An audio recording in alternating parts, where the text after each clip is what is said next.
Si vous êtes une start-up en 2024, alors sachez que vous battez probablement pour seulement 25% des parts de votre marché. Vous essayez de vous différencier de vos concurrents, vous essayez de montrer à vos clients que vous êtes les meilleurs. Malheureusement, ça ne marchera pas. Ce n'est pas la bonne voie. Ok. Il existe une méthode qui a été pratiquée par Uber, Apple, Airbnb, Google, dont personne ne parle. Évidemment, dans cette vidéo, moi je vais vous en parler et je vais vous expliquer comment ces startups ont fait pour devenir les rois de leur marché, pour prendre plus de 80% de parts de marché, et surtout comment ça peut faire de vous les leaders incontestés de votre catégorie et comment ça peut booster votre croissance. Commençons sans plus attendre. Alors, il y a deux voies en 2024 pour vous. La voie des suiveurs et la voie des leaders. On va commencer par la voie des suiveurs et je vous garantis, je suis certain que c'est la voie que vous suivez actuellement. Ok, c'est la route classique, c'est celle que tout le monde enseigne, c'est celle que tout le monde essaye de suivre et c'est celle que vous ne voulez pas suivre. Donc je vais vous montrer rapidement à quoi ça ressemble et vous allez vous reconnaître, vous verrez. Tout d'abord, on va partir du problème, ok, parce que c'est la source, la racine. Euh, Vous avez identifié un problème sur votre marché que vous avez résolu ou que vous essayez de résoudre avec une solution différenciante. Vous allez montrer que vous avez des meilleures features, vous allez améliorer vos features, vous allez avoir un produit qui est plus rapide que les autres, qui est plus spécifique, qui est plus niché. Vous allez avoir un positionnement où, j'ai oublié un petit N ici, vous allez avoir un positionnement où vous montrez que vous êtes différent de vos concurrents. Pourquoi est-ce qu'on devrait vous aimer vous et pas eux? Vous avez choisi une stratégie de différenciation sur le pricing. Vous essayez de montrer que vous êtes moins cher, plus cher, peu importe. Ça, c'est les stratégies traditionnelles et vous suivez probablement une de ces stratégies. Ensuite, maintenant que vous avez votre solution, vous êtes adressé à un marché. Ce marché-là, vous l'avez étudié de manière, je dirais, macro. Vous êtes appuyé sur des stats, sur la sociodémographie. Donc, ma cible a entre 25 et 35 ans, ma cible est CSP+, ma cible habite à tel endroit. Vous avez regardé le volume de votre marché, à quel point il est gros, à quel point il est en croissance. Vous êtes appuyé sur des stats. Et surtout, vous avez commencé à vous appuyer sur le passé pour essayer de prédire le futur en vous disant si ça a été comme ça avant, ce sera peut-être comme ça plus tard. Et pour finir, vous avez regardé un petit peu la concurrence, le jeu de la concurrence, qui est situé où. Vous avez probablement benchmarké, peut-être fait une petite frise, vous savez, avec deux axes.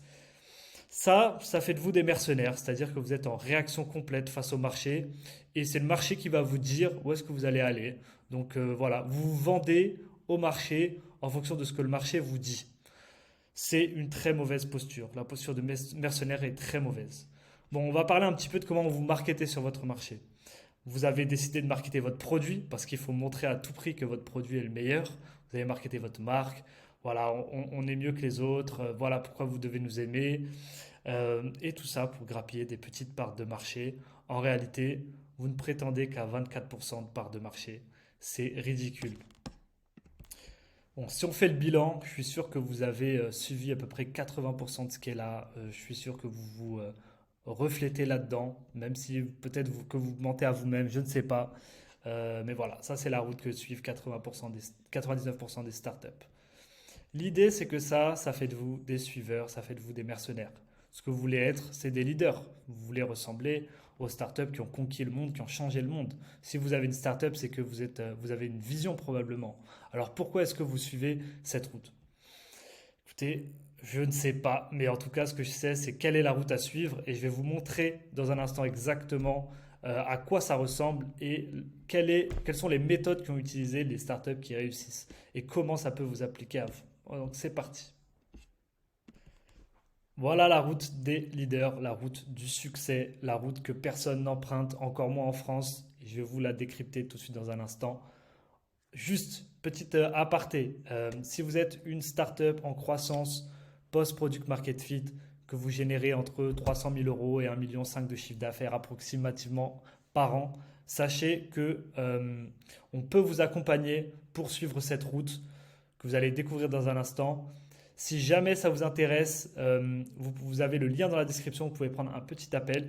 Tout d'abord, on va essayer de voir un petit peu votre situation, voir si on peut réellement vous aider et comment on peut vous apporter de la valeur immédiatement, directement.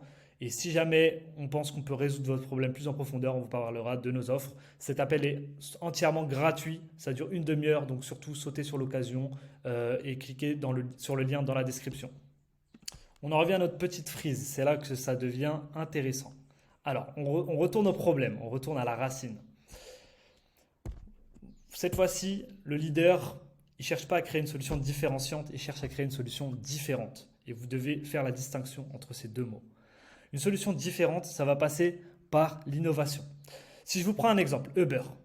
Quand ils ont créé Uber, ils n'ont pas cherché à créer un taxi qui était plus rapide, avec un meilleur service client, qui était moins cher, où les chauffeurs étaient plus sympas. Ils n'ont pas cherché à se différencier de cette façon-là. Ça, c'est une solution différenciante. C'est la route que suit tout le monde. Non, ils ont repensé le problème. Ils se sont dit quel est le problème de base de mon utilisateur, mais aussi quel est le problème des taxis. Et ils ont créé une solution différente et innovante. Ils ont été créatifs, ils ont résolu un problème par la pensée créative et surtout, ils ont pensé en dehors de la boîte. Ça, c'est ce que vous voulez faire. Avec cette solution différente, il faut maintenant adresser le marché. Au lieu de vous intéresser au marché de manière macro, vous allez vous intéresser à l'individu. Et ça, c'est hyper important. L'individu, donc c'est-à-dire les groupes sociaux, quelles sont ses motivations sociales, à quel groupe social il appartient. Et vous voyez que là, ce n'est pas une histoire de CSP. En fait, il y a des CSP qui peuvent être attirés par un certain groupe social et des CSP qui peuvent être attirés par un autre. Ils ont des motivations différentes dans la vie. Ok, il y en a qui vont plus être axés sur l'argent. C'est différentes choses qui leur apportent de la valeur. Ils ont des problèmes différents. Ils ont une psychologie différente. Qu'est-ce qui les pousse à acheter? Pourquoi est-ce qu'ils vous aiment vous? Quel est leur comportement? Ok, donc vous voulez vous concentrer sur l'individu et pas sur le marché. Le marché ne vous dira rien sur votre cible. Concentrez-vous sur la psychologie et essayez d'attirer des gens qui vous ressemblent. Ok. Ensuite, vous voulez imaginer le futur. Pourquoi s'appuyer sur le passé? Le futur, il ressemble pas forcément au passé en fait. Donc imaginez-le, designez-le. Et quand vous faites ça, c'est là que vous devenez des visionnaires. C'est ça qui, la vision, c'est quoi? C'est le design du futur. Donc pourquoi s'appuyer sur le passé? Donc vous devenez des visionnaires et surtout vous devenez des missionnaires parce que vous êtes les ambassadeurs du problème de vos cibles, parce que vous aimez vos clients vous ressemblent. Ok. Et ça, c'est une posture de leader. Et ça, c'est une posture qu'ont toutes les grandes marques. Ensuite, vous voulez marketer. Pour marketer, c'est là que c'est intéressant. Vous ne voulez pas marketer votre produit en premier en tout cas. Vous ne voulez pas marketer votre marque en premier. Vous voulez marketer le problème. Marketer et s'approprier le problème. Nommer, cadrer et s'approprier le problème, c'est le plus important.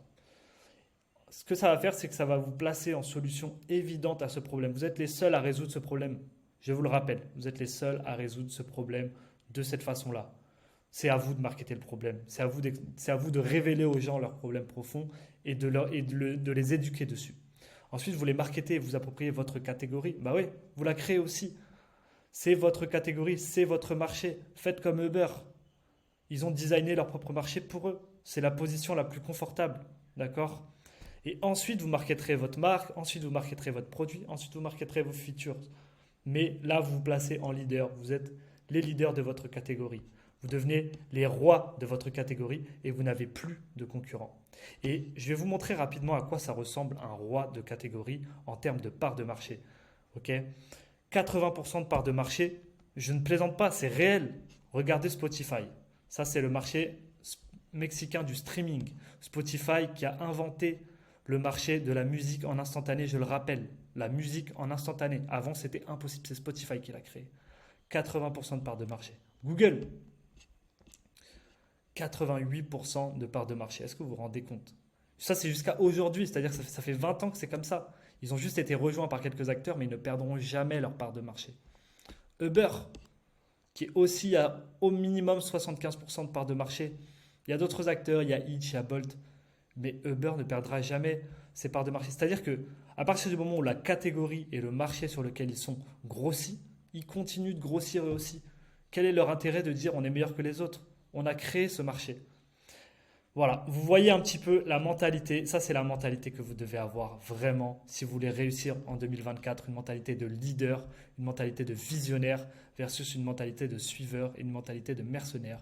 Vous n'allez combattre que pour 24% de part de marché maximum. Et ce n'est pas une blague, je vous ai montré comment ça a fonctionné pour parmi les plus grandes startups de la décennie. Et il y en a d'autres, hein. Là, j'ai casé que trois screenshots, mais elles sont toutes dans cette situation-là. Toutes. Si cette vidéo vous a rendu curieux, sachez que je vais expliquer tout exactement sur cette chaîne. Donc, comment devenir ces leaders du marché, par quoi ça passe, quelles sont les méthodes à appliquer. Je vais tout expliquer gratuitement. En revanche, si vous êtes une startup en croissance, je le répète, on peut vous aider vous directement. On peut implémenter ça chez vous dans votre startup. Ce qu'on fait, c'est qu'on va venir vous aider avec des workshops, du consulting en illimité. On va vous donner des ressources, des cours sur ça, sur comment vous pouvez l'implémenter chez vous. On va vous aider à le faire. On va vous donner tous les templates pour scaler votre marque, pour scaler vos process, pour avoir une culture de leader, même au sein de votre entreprise. On va en plus de ça vous rebrander entièrement. On va rafraîchir votre marque pour que ça corresponde exactement à votre nouvelle image de leader. Si ça vous intéresse ou si vous êtes juste curieux, il y a le lien dans la description. Vous pouvez prendre un appel gratuit. Ça dure une demi-heure. C'est avec moi. J'essaie tout d'abord de vous aider, de vous montrer comment on peut appliquer ça dans votre startup le plus rapidement possible. Et si jamais vous pensez que ça peut vous aider, si jamais on pense que vous correspondez à ce qu'on cherche et qu'on peut vous aider à aller plus loin, eh bien, on va vous proposer de rentrer dans notre programme. Donc, c'est un programme de 90 jours. C'est axé sur notre méthode Holistic Design que j'ai commencé à présenter ici. Donc voilà, prenez l'appel, ça ne vous engage en rien, sautez sur l'occasion et moi je vous dis à bientôt pour une prochaine vidéo.